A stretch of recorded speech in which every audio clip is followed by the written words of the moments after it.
guys, this is former WWE superstar Hornswoggle, Dylan Postl, and you're listening to The Bandwagon. Happy Friday, Alex Strofe alongside Victor Hensley. Actually, we're not alongside each other at all. We're halfway across the country, but from the University of North Carolina Podcast Lab, Mr. Victor Hensley. Victor, how are you on this Friday? Doing very well, my friend. How about yourself? I'm doing well as well. Thank you for asking. It's WrestleMania weekend. Yee! I don't care. Woo! Bah! And just punched him right in the jaw. I was feeling like Rocky. I got to look at the drunk driving arrest with my fine-tooth comb. What was the last thing you jumped on? The bandwagon. I'm excited. So we have a quickie today. We're just going to cover a few things, and then we'll get into our Hornswoggle interview, or my Hornswoggle interview. It's actually one-on-one. Yeah, I got kicked out of this one. I was too rowdy. And I got suspended, so I wasn't allowed to go on the field trip. Essentially, that's how this was. Just like Conor McGregor throwing a fit at the media. That's true. Day. That's true. Yeah, that's just unbelievable / ridiculous. I still think it's a public stunt, but that's okay. You might not be wrong, but I guess we'll find out as things unfold. But when it's Dana White and Conor McGregor, it's a publicity stunt. Usually it is. Yeah. So I guess we'll see what comes out of it. So that said, NBA news, Kyrie Irving is out for the remainder of the season. That includes the postseason. The Boston Celtics currently hold the 2 seed where they'll ending up, if you will. They will finish probably most likely with the 2 seed in the Eastern Conference behind Toronto. So your thoughts overall, Victor, on Kyrie's injury? Man, I'm upset. I was in class, got the notification from Adrian Wojnarowski. However you say his name. I'm upset, man. I'm not a Celtics fan, but I really wanted to see Boston do something this year. Imagine if you're a Celtics fan right now, Alex. Think about it. Your 2 biggest offseason acquisitions, your best players both get hurt. This is supposed to be like a title season for them, potentially. Gordon Hayward and Kyrie Irving are gone. I'm upset. If I'm not mistaken, you picked them to go to the finals. I did. Yeah, and I don't think it's not going to happen now. They're done. Oh, absolutely not. Absolutely not. I mean, when Al Horford's the one trying to carry your team, you're probably not going to go very far. Atlanta Hawks fans know that. So odds are that Milwaukee or Washington will face Boston in the first round. It depends how that. Milwaukee and Washington are 7-8. Likely how that'll end up. They are tied. They have the same record. But if the playoffs had started, we're recording this Thursday night before Washington faces Cleveland and Milwaukee faces Brooklyn.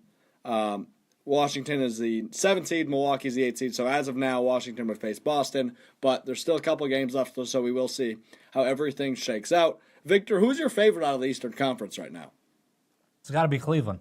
I don't want it to be Cleveland, but it's got to be Cleveland. I'm looking at the standings right now, man. I like I said, I think Boston's the best team in the East with Kyrie. They don't have Kyrie anymore, so they're probably done. And I want to say Toronto. Toronto's playing great basketball. They're just not. They're not playoff team. They're not. They every single year they get into the playoffs and do absolutely nothing. Yeah, I can't believe I'm about to say this, but I think my favorite in the Eastern Conference is the Philadelphia 76ers. Nah. They'll either end up with a 3 seed or the 4 seed. They're tied with Cleveland. They have the same record as of Thursday night. Before Cleveland faces Washington, I'm not sure who Philly faced for Thursday night, but they're tied there. There's a good chance that it's Philly and Miami in the first round. That would put Cleveland up against Indiana. I think that's going to be one heck of a matchup. And then second round matchup for both those teams would then be Toronto and Cleveland if we take the best standings, in Philly and Boston. So it'll be interesting how the Eastern Conference shakes out. I don't think that is how it's going to unroll. I think those lower seeds really do have a chance of pulling some upsets in the first round of action. Maybe the only really upset I could maybe see Miami. I could see potentially Indiana over Philly. Because I'm not high on the 76ers. They're on a 12-game win streak, the longest in the NBA. But I think Miami maybe could pull an upset over Cleveland. I doubt it. Really the only upset, which I don't even think it's an upset, is Washington over Boston. I think Boston definitely could be upset in the first round without Kyrie. Yeah, I don't know. And honestly, it's hard for me to say that Washington is actually the 7 seed. That's kind of insane to me. Because I think Washington is a better team than that. So I think you could put Washington literally. I I think you could do Wizards over Celtics first round, and from then on, I don't know if there's going to be any other upsets. But I agree what you mean about Philly. I think I partially. I think Philly's very good. I think they've got great young talent, but they are not finals ready. They are not going to make a run to the finals. No chance.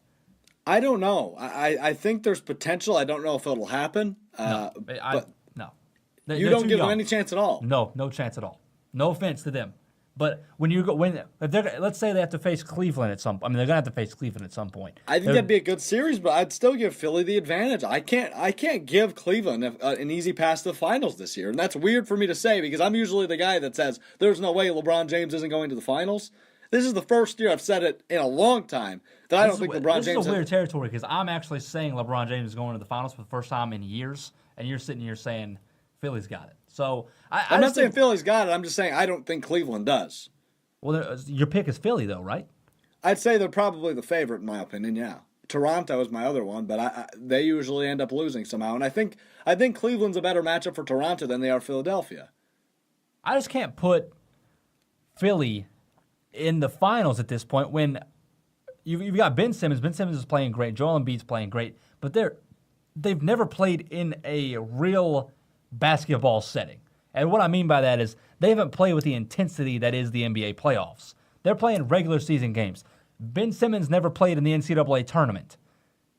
Joel Embiid did at Kansas. Well, actually, he didn't. He didn't actually play. He was at Kansas. He didn't actually play in the NCAA tournament. These guys don't know playoff basketball.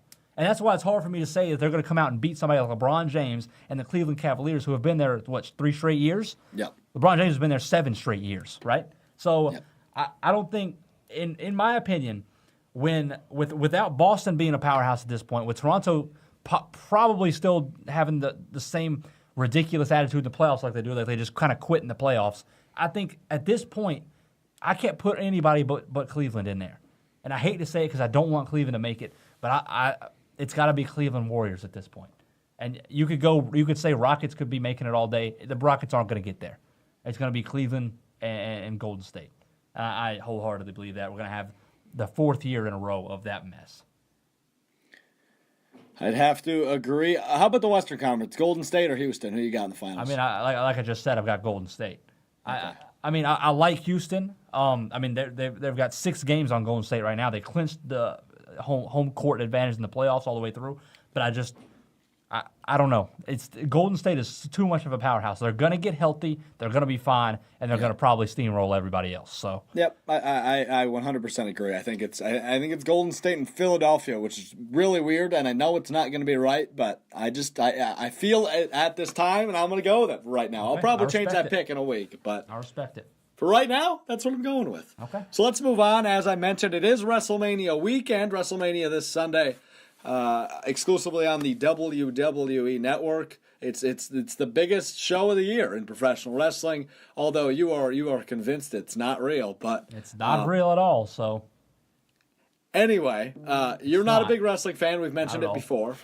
So let's play a little game of real or fake. We did this with college football names a few months ago. So we're going to do it with wrestling names. I'm going to ask you if this name is real or fake. And some of these are nicknames, I mind you. So you're going to tell me if this is a real or fake, either nickname or name of a wrestler. You ready? Now, to be fair, I watched wrestling back in the day. I was a big WWE guy, but then I grew up and realized it's fake, and I don't like it anymore. So, okay, let's go. How many you got for me? I've got 10 for you. Okay, I'll get them all right. All right, here we go. First, we've got Bobby Roode. No, that's not a real name. That is real. He is in the U.S. Championship match this Sunday. Bobby Roode against Randy Orton, Rusev, and Jinder Mahal. Next one for you is Cliff Kane. That's not real at all. You are correct. That is a cars dealership or a car dealer in Denmark, Wisconsin. Okay. Next we have Grant Bourne. That's real. That's fake. Okay, that's fake. Next we have the Legit Boss. That's fake. That is real. That's Sasha Banks' nickname. Oh my God. Okay, honestly, I feel like nicknames you couldn't have said. This is kind of BS. The rest of them are not nicknames. Okay. Oh, actually, there's one more nickname. I take that back. And we'll just go to that nickname. The Foreclosure. That's real. That's fake. Oh, my God. This is ridiculous. Next, we have Triton. No. That's fake? Yeah, it's fake.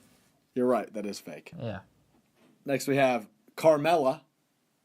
That's real. That is indeed real. Yeah. How about Aiden English?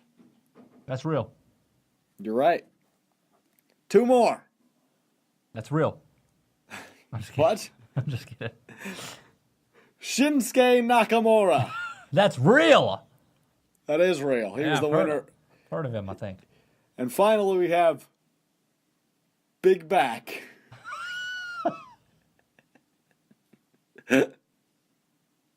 Yeah, it's not real. Not even close.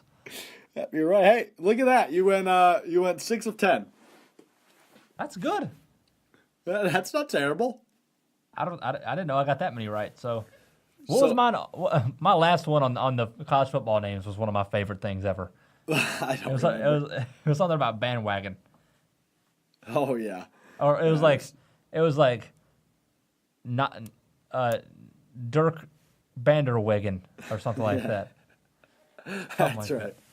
That's right. Hey, so I want to get your expert analysis since you clearly know the WWE so well before we get to my one-on-one with Hornswoggle. I've got 3 matches written down for WrestleMania this Sunday. I want to know who's going to win them. Okay. So we'll start with the SmackDown's Women's Championship match. You have Charlotte Flair, the daughter of Ric Flair. She is the current champion. She's taking on the undefeated Asuka. Definitely Asuka. Asuka's a powerhouse. Dark horse is Asuka. Asuka's Russian, I'm assuming. And Asuka is probably going to come out and crush Sasha Flair, or whatever her name, Francisca Flair. They're just going to crush her to a pulp. So Asuka is who I'm going with. She's probably going to get Helga to come out as well. And they're probably going to tag team her and destroy her and break her neck in front of her grandfather. Before we get to the next match, can you spell Asuka for me? Aska. Asuka. Good try. Close. Next we have, for the WWE Universal Champion, we have the champion Brock Lesnar taking on Roman Reigns. Okay. Well, here's what I know about the two of them. Aside from all the matches that I watch, aside from all the film, Brock Lesnar is on steroids hardcore, and Roman Reigns loves his daughter and plays Teapot with her. So 100% Roman Reigns is getting this W because Brock Lesnar is going to get a drug test before the match and get disqualified right before it happens. So and also Roman Reigns is going to see his daughter in the audience and do his new special move called the Teapot, and Brock Lesnar, if he was there, would suffocate and probably die because it's a killer. That was this is fantastic analysis. Last one before we get to Hornswoggle. These are 2 wrestlers you know. Okay. This is not a confirmed match, but it's gonna happen. The Undertaker versus John Cena. Okay. Well, here's the thing. John Cena, you can't see him. He's not really there. But is he there? We don't know. The Undertaker, though, it talks about dead people and puts people under the ground. But you could. So essentially, John Cena's a ghost because you can't see him, and Undertakers don't like ghosts because they can't bury them. Therefore, John Cena's going to take that dub. You can't see me, biatch. That's it for this bonus episode. Let's get to Hornswoggle. Happy WrestleMania weekend, Vic. Happy WrestleMania weekend. WrestleMania 47. Let's go. We are joined now by former WWE superstar Hornswoggle, also known as his real name, the one he was given when he came out of the womb. That's Dylan Postl, joining us today on the bandwagon during WrestleMania week. It's a big week in the world of professional wrestling. So, Dylan, thanks for joining us today. Thank you. You got me just in time. I'm flying out in about an hour and a half. So, clearly an exciting week for you. What's WrestleMania look like for you? Although you're not with the WWE anymore, still huge in wrestling. We'll get into that a little bit. But what's the new look like for you? I fly in tonight. I have tomorrow to attack Bourbon Street, which I'm sure I will. So that's Friday a.m., bright and early. I go to WrestleCon in New Orleans and start signing autographs from 9 till 4. And then that night I have a comedy stand-up show on Friday night. And then hold on, I'm going to look at my schedule. At my age, I need to do this. Friday, my comedy show, Evening with Swoggle at the Always Lounge, which I've been trying to get in doing more of these, evening with kind of shows at local comedy clubs or at other comedy clubs around the country. Tell some fun stories, mix it in with some stand-up, and, it's a lot easier on my body, that's for sure. Believe that. Later that night, I'm wrestling at 11:30 p.m., and then bright and early Saturday morning at 9 a.m., I'm signing at WrestleCon. Then I'm going to Bruce Pritchard to open for him for his live podcast.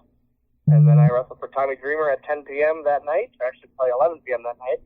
And then 5 a.m. I fly home to hang out, pick up my son, and watch WrestleMania with him that night.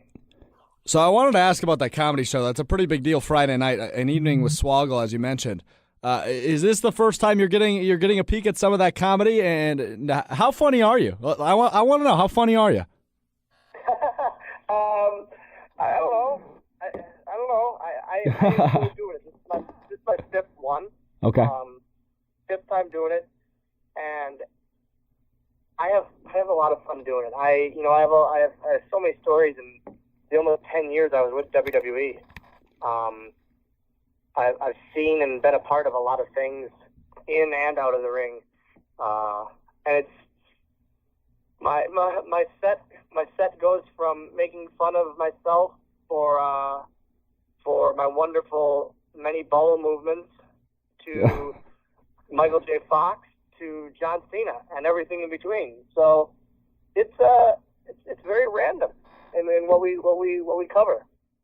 Doesn't get much better than that, obviously. You've had one hell of a career inside and outside of the WWE, but it being WrestleMania week, I want to talk about at least my favorite WrestleMania moment for you. I think in the Where Are They Now piece that WWE published back in January, I think you mentioned this was your favorite WrestleMania moment as well, and that was when Mr. Kennedy, another Wisconsin guy, did I think it was called the Lambeau Leap off the top of the ladder to you, and that was your big WrestleMania moment you mentioned. That's one hell of a moment, and I think maybe it's cool for me because as a kid I watched two Wisconsin guys fall off the top of the ladder at WrestleMania.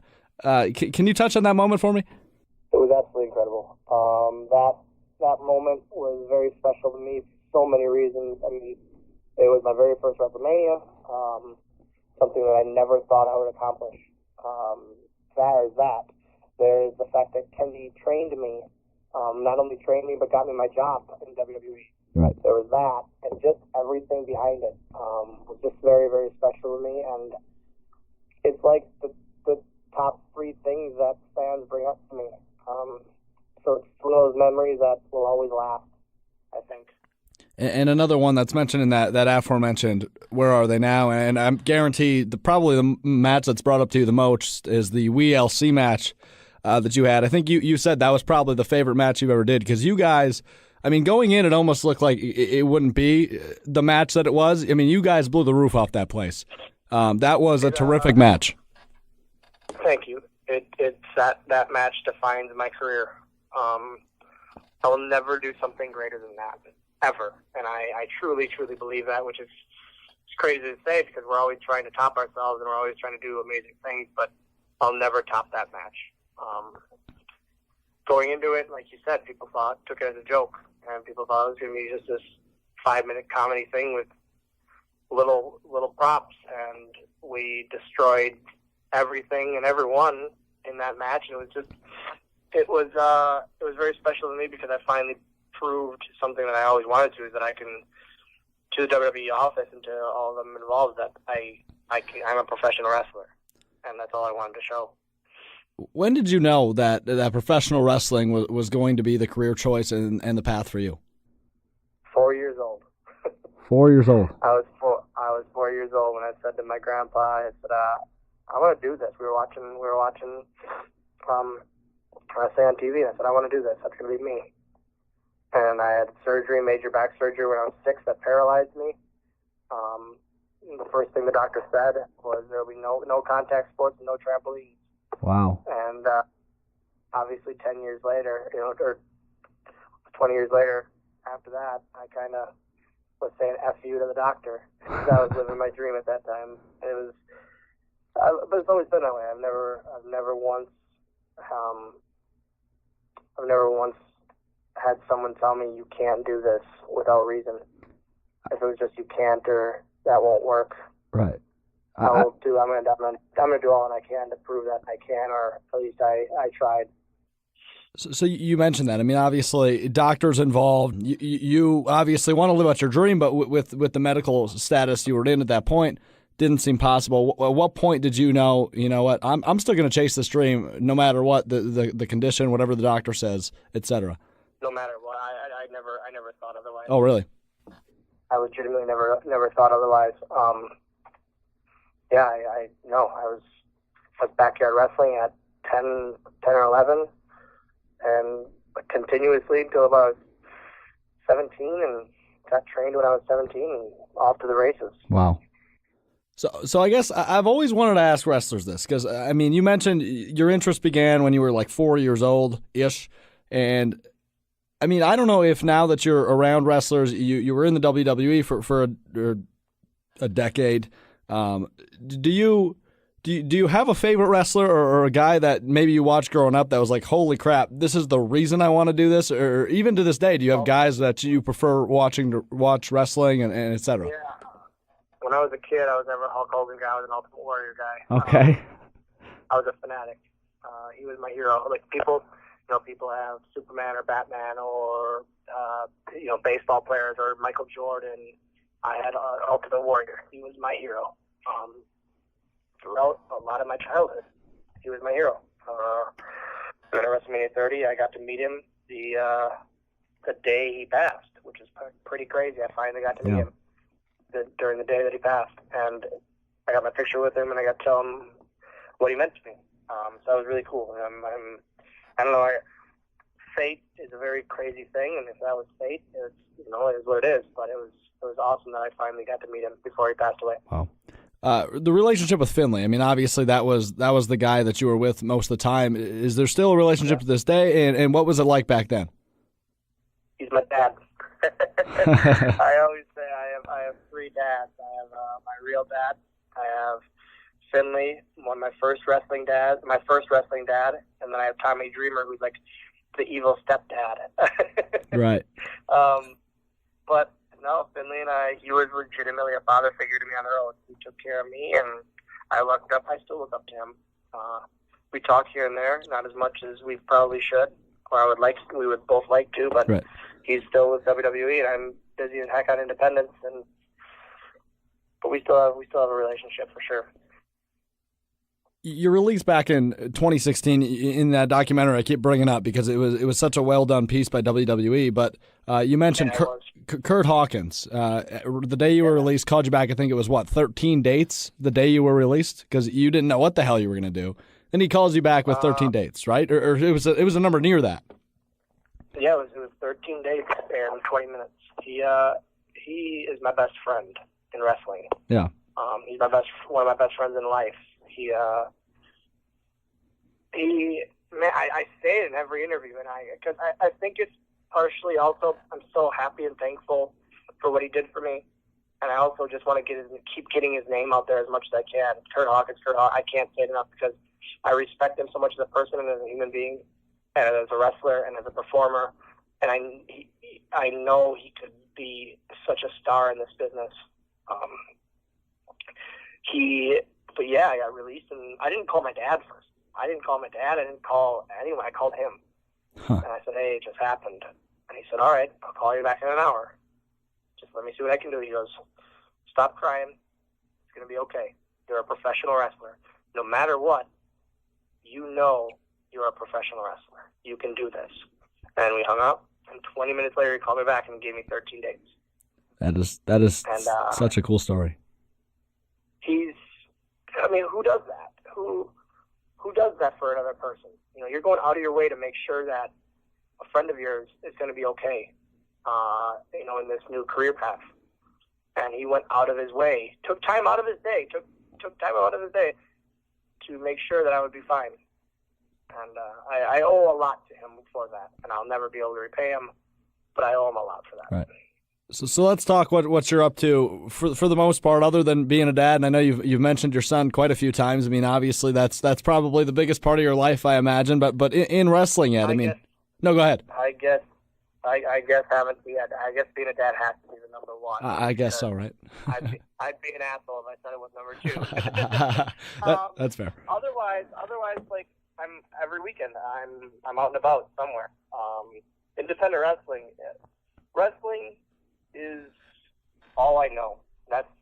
It's kind of weird to think about, but I know working at Target and I know professional wrestling, and I don't want to go back to working at Target quite yet.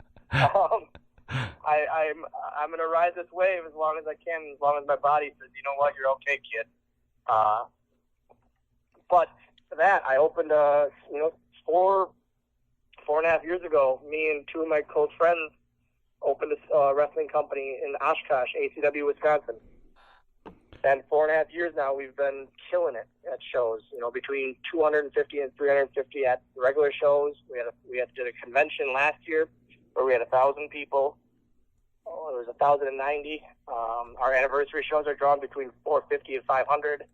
It's crazy. Like, it started off at 125 at our first show, and immediately started gaining steam. And now we're running a goddamn arena show.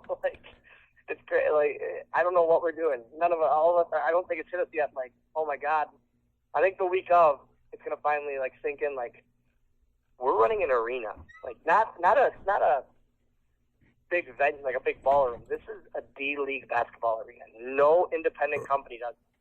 Right, and that's my next question. ACW Wisconsin, which is just an incredible thing that you just started, 4 or 5 years ago, right? 4.5 years ago, yeah. Yeah, and now, like you said, you're headlining the new Wisconsin Herd Arena, which is the D-League, or the G-League, rather, team for the Milwaukee Bucks. Water City WrestleCon, it's on April 21st. And let's just list off some of these guys and look at this, Dylan. I mean, this is absolutely insane. Ryback, Jeff Jarrett, Scott Steiner, MVP, Hurricane, Sandman, and yourself as well. So, I mean, this is a stacked card. And do you know how many people you're expecting for this? So I'm always a pessimist when it comes to these things. Fair enough. I always say no one's going to show up, and then my partners always say you're an idiot when there's, a packed house. I'm hoping for 1,500. Okay. We're looking at closer to 2,000. Wow. And that's incredible. I mean, here's the thing. We know that they've already been in contact with WWE for live events, for house shows. And we know that, so it makes it's the coolest thing for us right now is that ACW Wisconsin is going to be the very first wrestling in the Menominee Nations arena. Yeah. And it doesn't, there can never be another first, and that's what's awesome to us is that there will never be another first wrestling in there. It's taken so much work, and we've had so many setbacks with cancellations and this happening and that happening. But what we have on tap that night is going to be an incredible night. I truly, it's 3 weeks away, and I wish it was tomorrow. No, 2 weeks. 2 weeks. 2 weeks Friday, away, yeah. And I literally wish it was tomorrow because I can't wait. It's going to almost be sad on Sunday morning, the 22nd. When 10 a.m. when we're all sleeping, waking off our hangovers, when we all wake up and go, oh damn, now, it's over. Now we have a Masonic show at our regular building in June, but damn, last night was fun, and it was right. It's been so much work, but it's gonna be. We all can't wait. The crew, the wrestlers. The guys we're bringing in are excited. It's going to be fun. It's definitely going to be one hell of a show. I'm hoping I can make it out for that because that's you guys. When I said that WLC match blew the roof off that place, I think you're about to do it again, Dylan, because you are killing it in this new path that you took on about 2 years ago, and it's really been incredible to watch. So thank you for your time. Good luck, and I know I don't need to tell you this, but have fun in New Orleans this weekend. I will try to bring my liver back with me. Do your best, all right? Thank you so much, Dylan. Thank you, man.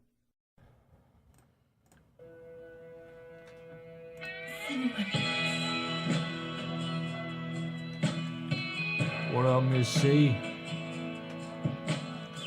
It's your boy V Hen. You knew I'd have to come at him again. 2018, 4 years later, change the style up a little bit.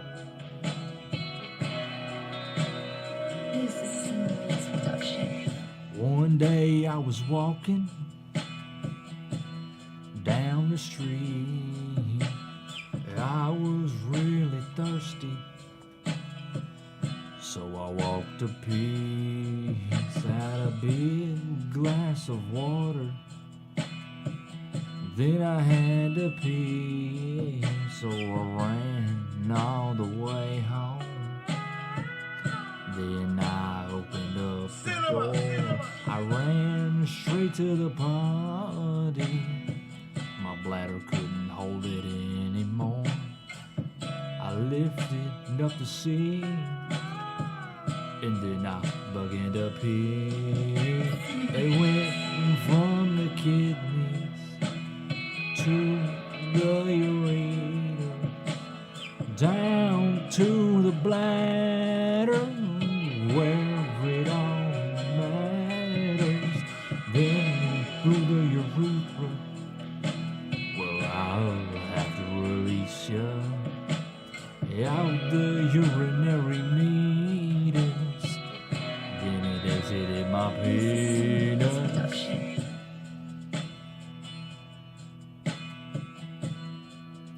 Then it exited my penis.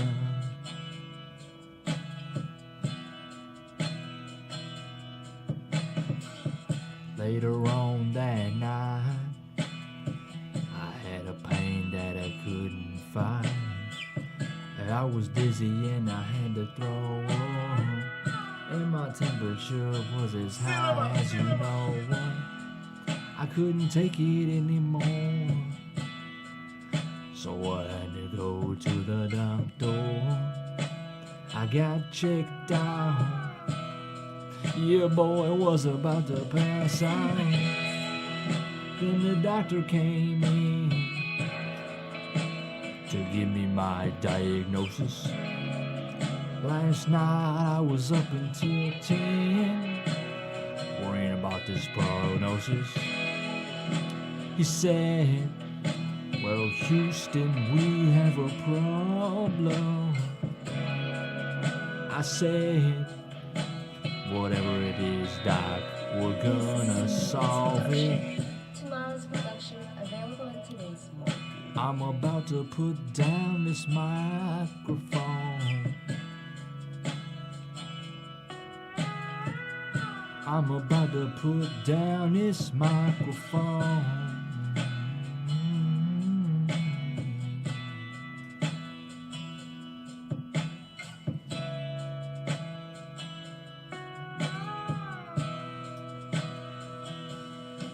It was a kidney stone.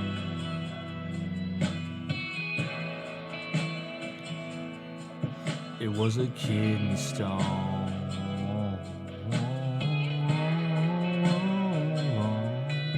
It was a kidney stone.